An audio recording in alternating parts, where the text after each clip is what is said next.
আপনাকে বাবা করে ডাকলে ভালো লাগে না, এজরখান ডাকলে ভালো লাগে না। তো ছেলে আজকে প্রায় 1 মাস হলে বাবার সামনে দিয়ে যায়, বাবা বলে কথা কয় না। এরকম ছেলে আছে না নাই? এজরখান আছে না নাই? অনেক ছেলে আগে এত ভালো ছিল, বাবা বাবা মা মা বলে মুখের মধ্যে ফ্যানটা তুলতো। এখন সেই ছেলেটা বাবার সামনে সালামও দেয় না, কথাও কয় না, মার দিকে একবারও তাকায় না। আপনি বলেন তো, আপনার এই ভালো ছেলেটা এত খারাপ হওয়ার পিছনে কারণ কি? খারাপ হওয়ার পিছনে হলো আপনার বেটার বউ। ধরে কোন কার বউ? কথা কয় না কেন? বেটার বউ বোঝেন না? হায় হায়, এত অভিনয় জানে বুঝলেন? আপনি আইসা কেবল শুইছেন ফ্যান দিয়ে, বউ দৌড়ে এসে ফ্যান অফ করে তাল ভাঙাতে বাতাস করে। স্বামী কয় কে গো, কারেন্ট গেল নাকি? না, অফ করে দিলাম। অফ করে দিলাম। ওই ফ্যান যদি আপনাকে বাতাস দেয় তাহলে আমি জান্নাতে কেমনে যাই?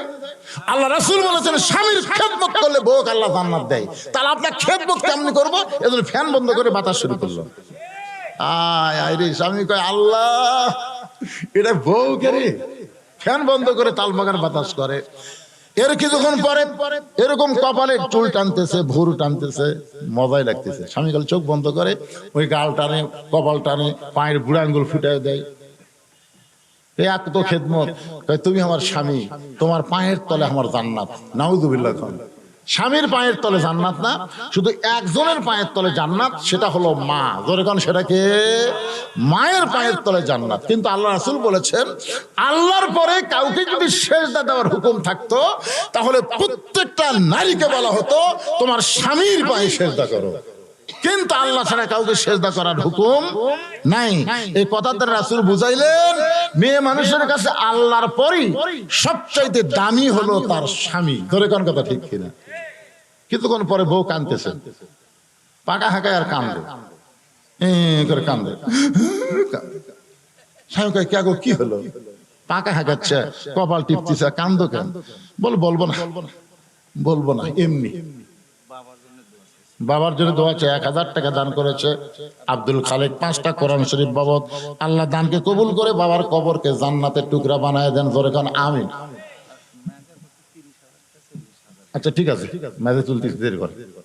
এখন স্বামী বলতেছে কি ব্যাপার, কান্দো কেন? বউ কয় বলবো না, বলবো না। এই কয়ের পাকা হেঁটে আর স্বামীর কপাল টিপতেছে। স্বামী কয় কে গো, তোর কি দুঃখ, তুমি কান্দো কেন, বলো। বউ কয় না, বলে লাভ কি? স্বামী কয় বলে লাভ কি মানে? বলে দেখো তো লাভ হবে না মানে? বউ বলতেছে তুমি যদি বলবার সুযোগ দাও তাহলে বলতে পারি। স্বামী কয় ঠিক আছে, বলার সুযোগ দিলাম।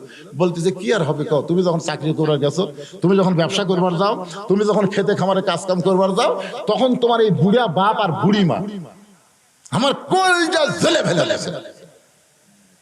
এই বুড়ার বুড়ি এতই ফ্যাস করে এই বাপ মায়ের বিরুদ্ধে ওয়াজ করতেছে আর পাকা খাচ্ছে।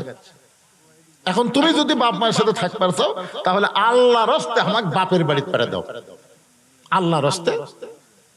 আর যদি আমাকে নিয়ে জান্নাতে সংসার করবার চাও তাহলে বুড়া বুড়ির বাদ দেওয়া লাগবে। ওমা আলাইনা ইল্লাল বালাগ। এখন তুমি কোনটা আমল করবা আমাকে কও। এমন কথা শোনার পরে যারা প্রকৃত স্বামী হবে তাদের কাছে তাকওয়া তাকুল্লাহ, ভয় কার? আরো জোরে বলেন ভয় কার? আল্লাহর ভয় যদি কলিজার মধ্যে থাকে, আল্লাহর কোরআন সামনে এসে বলবে ওয়াকাদা রাব্বুকা আল্লা তা'বুদু ইল্লা ইয়াহু ওয়া বিল ওয়ালিদাইনি ইহসানা।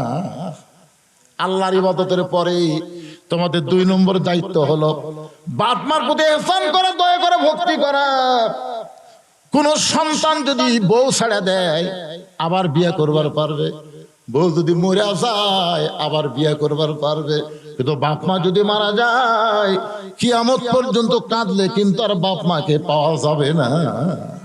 তো যেটা চলে গেলে পাওয়া যায় না সেটা হলো বাপ মা।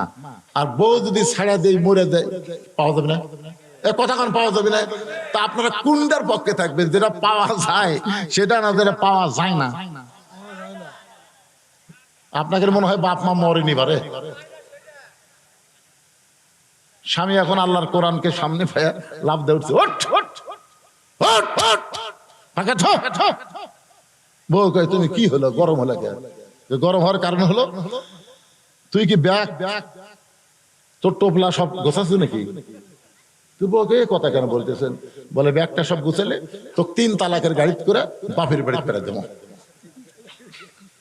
3 চাকার গাড়ি লয়, 3 তালাকের গাড়ি। ফেরে পাগলি, তুই মরে গেলে তোকে ছেড়ে দিলে বইয়ের হোক নাই, আর যে বাপের বিরুদ্ধে বললি মারা গেলে কিয়ামত পর্যন্ত কাঁদলে আমি পাবো না। দরকার হলে তোকে ছেড়ে দেবো, কিন্তু বাপ মার বিরুদ্ধচারণ করবো না। সঙ্গে সঙ্গে বউ দৌড়েছে, পাও ধরে বলতেছে, আমি আসলে আপনাকে পরীক্ষা করলাম, আপনি আসলে আল্লাহর ওলি। আজকে মায়েরা বুঝতেছে হুজুর কোন জায়গাত মার দিল, তোর এখন কথা ঠিক না? এরকম মা আছে না নাই? নিজের বাপ, নিজের মা, নিজের বোন, নিজের ভাই যখন আসে ওই পাগলি হয়ে তাদেরকে সমাদর করে।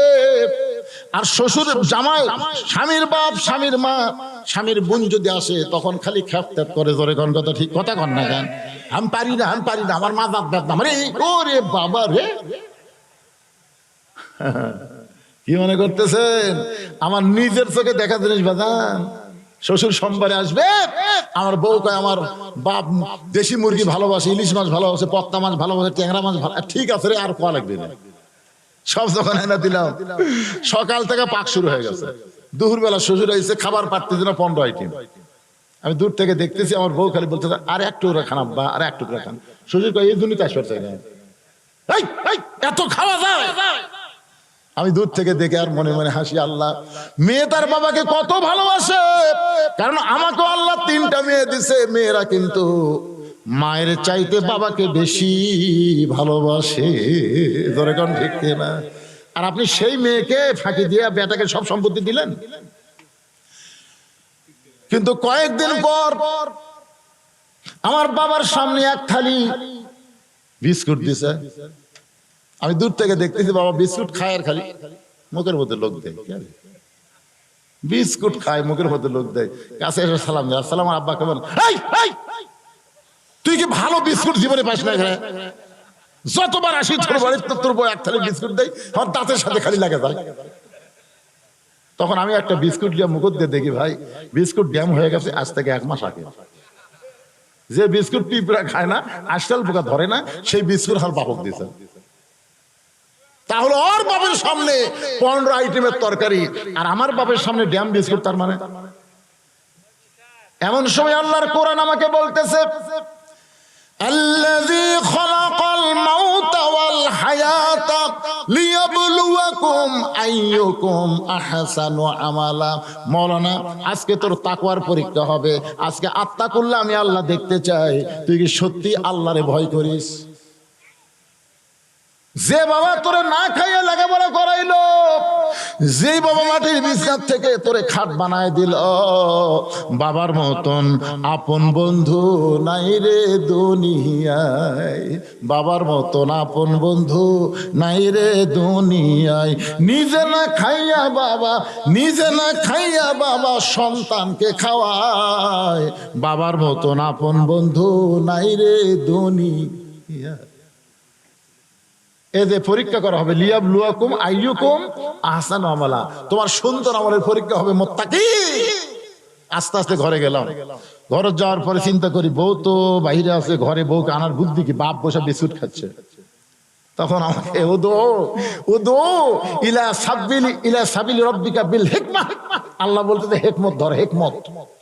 15.5 বছর হাসিনার সময় যদি হিকমতের অ্যাঙ্গেলে মার দিয়ে পারিস, তুই বউয়ের কাছে পারবো না? তোর বউ কি হাসিনার সাথে বড় নাকি না? আগে তখন ঘরের মধ্যে যায়, বউ কয় কে রে? ওর বাপ বসে আছে, আরে ঘরের মধ্যে কুকিল আছে, ধর তোমার শরম নাই, আব্বা বসে আছে।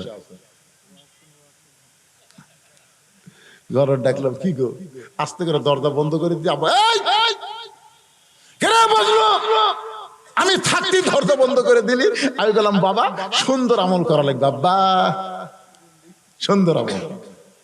গলার এই জায়গা থেকে হাত দিয়ে বলতেছি, তুই সকালে মরবু, বিকালে বিয়ে করবি, তো সারা দিন আগামীকাল বিয়ে কর। তুই কি মনে করিস আমার বউ নাই? কত মেয়ে আমার অসনা পাগলি আছে, তোর মতো শয়তান ঘর কর্ম করা। তুই আমার বাপকে ড্যাম বিস্কুট দিয়ে তোর বাপের সামনে 15 প্রকার তরকারি না খাওয়ার তাহলে জোর করে খাওয়াস, আর বাপের সামনে কি দিস? সঙ্গে সঙ্গে বউ আর পাও ধরে বলতে, স্বামী গো, আজ থেকে ঘরের মধ্যে তওবা করলাম, তোমার বাপ আমার বাপ একই বাপ, তোমার বাপ আমার বাপ একই বাপ। আমি আর কিছু কইলাম না। দরজা খুলে দিকে আব্বা নাই। বাপ শরম পাচ্ছে, কি মওলানা বেটা, আমি থাকতে বউগুলা ঘরে দরজা লাগা দিল, কিন্তু কি জন্য লাগা দিয়েছি আব্বা বুঝতে পারবে। গ্রামের মানুষ তো শরম করে চলে গেছে। কিন্তু আল্লাহর কি কাম, যে কয় বছর আব্বা দুনিয়াতে জীবিত ছিল, খালি আমাকে মাঝে মধ্যে কয়, কে রে বাবা, ঘরের মধ্যে তুলে তুই কি আমল করছিস রে? হ্যাঁ ও বাবা, তুই কি আমল করছিস রে আব্বা? তোর বউ তো ফেরেশতা হয়ে গেছে রে। এখন যখন আমি আসি, আমি যতক্ষণ খাবার চাই যা ইচ্ছা তাই। জোরে কর সুবহানাল্লাহ। কি মনে করতেছেন আমল নাই? জাগা মতো মারতে হবে, জাগা মতো। প্রত্যেকটা বউ দেখবেন, আপনি খোঁজ করে দেখেন, বাংলাদেশের 80% ছেলে তার শ্বশুর শাশুড়িকে ভালোবাসে। জোরে কর কথা ঠিক কিনা? 20% বেটার বউ শ্বশুর শাশুড়িকে ভালোবাসে না। 20%। খোঁজলে দেখেন, খোঁজলে দেখেন। এই মেয়েরা এত খারাপ, তাই বলে আপনাকে ঝাকরের কথা বলতেছি না, ঝাকরের উন্নয়ন কথা বলতেছি।